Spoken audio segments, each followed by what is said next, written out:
Amigos televidentes, continuamos con su espacio Cerrando la Noche, y a raíz de los últimos allanamientos y apresamientos de una nueva operación que lleva a cabo la Procuraduría General de la República, quisimos pues invitar y contar con un abogado prestigioso de la República Dominicana para hablar precisamente de estos temas, para hablar de todo lo que tiene que ver con ese trabajo que se ha estado haciendo.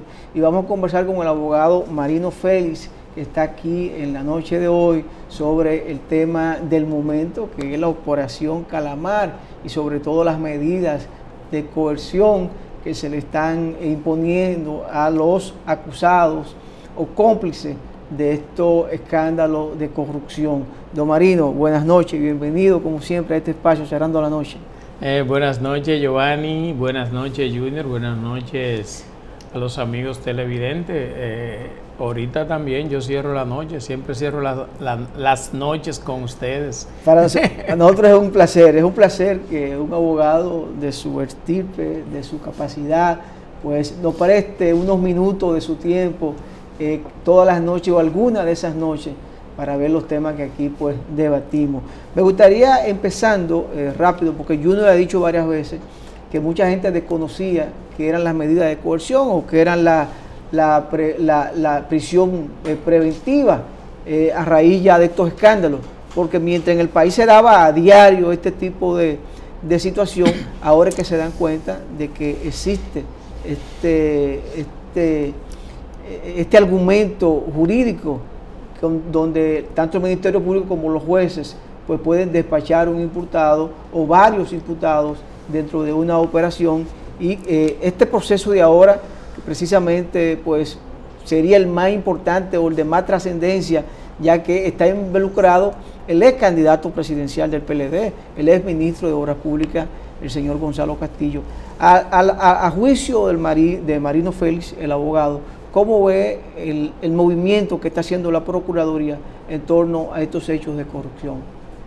Bueno, por suerte dijiste algo ahí que aclaró un poco mi participación, Marino Félix, el abogado, porque como ahora estamos en política, ¿verdad, Junior? Claro. Entonces va a hablar el abogado, es el técnico, ¿verdad? Así en estos aspectos, como dijiste, las medidas de coerción que siempre han existido, porque la prisión preventiva a nivel mundial siempre ha sido una medida de coerción, y hasta que no hay una sentencia definitiva, pues el preso preventivo está bajo los efectos, aunque esté en una cárcel de una medida de coerción. A partir de la implementación del Código Procesal Penal, que aunque es del 2002, entró en vacatio leyes y entró en funcionamiento a partir del 27 de septiembre del año 2004.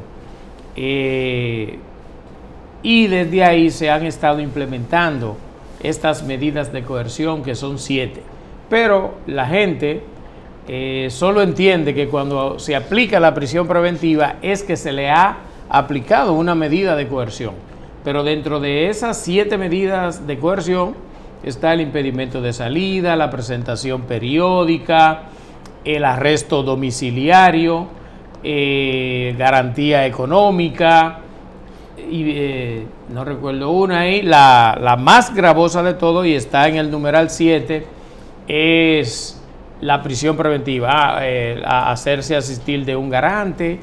Esas son las medidas de coerción que se contemplan en el artículo 226 del Código Procesal Penal. Pero la gente entiende o cree que solo existe medida de coerción cuando se aplica la prisión preventiva. Pero la colocación de grillete, que es una de las más gravosas, es tanto así que se supone, y dice el Código Procesal Penal, que no se pueden aplicar combinadas la prisión preventiva con ninguna de las otras medidas, pero tampoco el arresto domiciliario. El arresto domiciliario, sin embargo, se aplican arresto domiciliario y se aplican grilletes. Y el grillete es Junior, se ha convertido, entiendo yo, y que me perdonen si no es así, en un buen negocio. Porque y un privilegio. No es un privilegio. Primero vamos a decirte por qué lo del grillete. El grillete, cuando se lo ponen, la persona a la que se lo ponen tiene que pagar 500 o 600 dólares mensuales por la colocación de un grillete, aparte de que está en arresto domiciliario bajo, y ahora está funcionando el tema del arresto domiciliario. El otro día conversaba con una persona que está en uno de esos casos que yo estuve asesorando en algún momento, y él me dijo, que te quiero ver, qué sé yo cuándo. Digo yo, bueno, pues tú sabes tú sabes dónde está mi oficina. Y él me contestó, no, yo no puedo ir, muchacho, tengo que solicitar un permiso y ir a tu oficina. Para ir tengo que ir con 2 policías. O sea, y muchos de los arrestos domiciliarios, sobre todo en este tipo de procesos, se está cumpliendo, y para moverse, para trasladarse, siempre tienen que solicitar el permiso de las autoridades, sobre todo de la fiscalía, que lo tiene bajo su responsabilidad en ese tipo de arresto domiciliario, que es una medida un poco complicada, difícil, no como la prisión preventiva, porque tú estás aislado de tu casa, de tu familia y eso, pero es una medida que, aparte de que tú la estás cumpliendo con esas restricciones, estás sangrando por el bolsillo. Tiene que, para esta gente tal vez eso no es nada, pero para mucha gente es algo, 500, 600 dólares todos los meses. Y harán su sacrificio porque dicen, bueno, pues yo preferiría siempre buscar esos 30,000 pesos a estar en una cárcel, sobre todo si están en una de las cárceles del nuevo modelo penitenciario, en donde tampoco se separan a los presos preventivos de los presos condenados. Están todos ahí emburujados, y en las cárceles del nuevo modelo, entonces ciertamente, y siempre repito esto, Junior, la gente está presa de verdad, porque están todas las restricciones, le tienen horarios establecidos para sacarlo, para que cojan sol, para que se desayunen, para que almuercen, y a las 6 de la tarde está todo el mundo en su habitación guardado. O sea que hay mucha rigurosidad. No, en el sistema nuevo modelo, ciertamente, como le dicen los presos, los azulitos, la gente está preso de verdad, sea quien sea. Importante esa introducción que hace del tema, para que ahora pasemos entonces a la más gravosa de las medidas, porque crea morbo en la sociedad, porque a veces sentimos que hay actores del sistema judicial que la prefieren, que hay auxiliares de la justicia que la ven bien para mí, la ven mal para ti. ¿Por qué se da toda esta situación? Bueno, aparte del morbo y que lo presenta como un trofeo la Procuraduría General de la República en sentido general, desde la Procuradora General de la República al fiscalizador de un juzgado de paz, cuando consiguen una prisión preventiva lo presentan como un trofeo. Y no entiendo por qué lo presentan como un trofeo. Y vamos a tomar de ejemplo estos casos grandes de corrupción, que si bien pudiera exhibirse como un trofeo, a veces resulta que están incluso comprometiendo el erario. ¿Por qué? Porque cuando se le aplica una medida de coerción, de prisión preventiva a una persona, como en muchos casos de estos, que han resultado descargado o con un auto de no al lugar en la jurisdicción de la instrucción, ese tiempo que duró esa persona X en la cárcel se traduce en un resarcimiento pecuniario en su favor, y debe el Estado dominicano pagarle un día de salario mínimo de un juez de primera instancia por cada día que haya durado esa persona en la cárcel. O sea, que ese trofeo que se puede exhibir en un momento le puede resultar, Giovanni, un boomerang luego para el Estado, y ya se han conseguido indemnizaciones. Nosotros por lo menos hemos conseguido 2.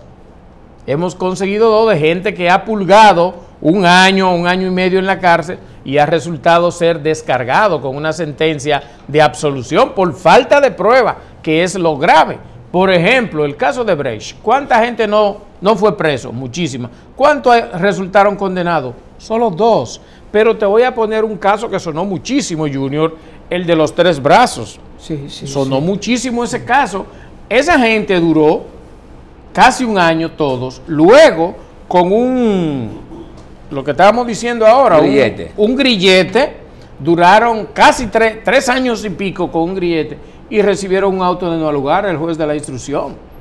Entonces, ese trofeo que prima facie presenta los procuradores puede resultar un boomerang, sobre todo, y yo repito esto siempre, porque cuando se solicita la medida de coerción con un expediente grandísimo, con todas las pruebas que ya ellos tienen del proceso,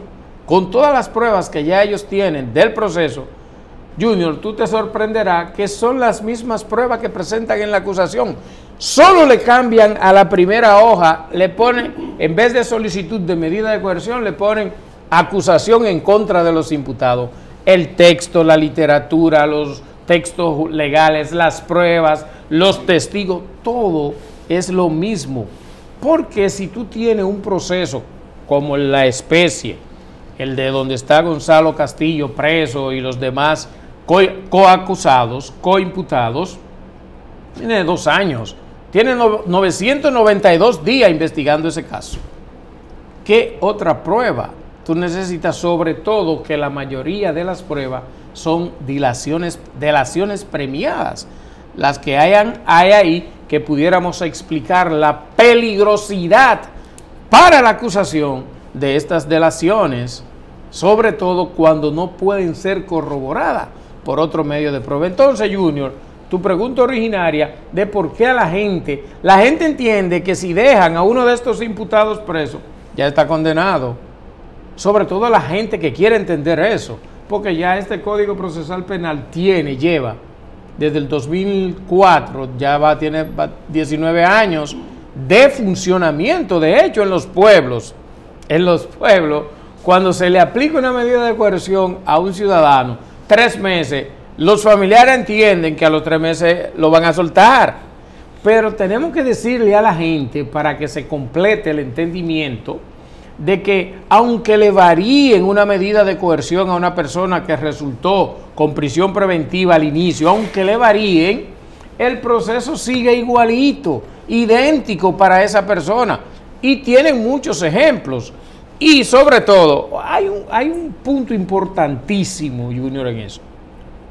Por experiencia, y hemos participado en muchos de estos casos, Giovanni, por experiencia, esos ciudadanos que le varían esa prisión preventiva, que tienen su grillete puesto, que tienen arresto domiciliario, que no tienen policía, como ahora, que a esta gente como que le están poniendo un policía, cuando tienen audiencia, llegan primero que todo el mundo al salón de las audiencias. Primero que todo el mundo, Junior, llegan ellos a las audiencias. Son más responsables. Con el permiso del doctor Marino Félix, vamos a una pausa y luego continuamos con esta interesante conversación.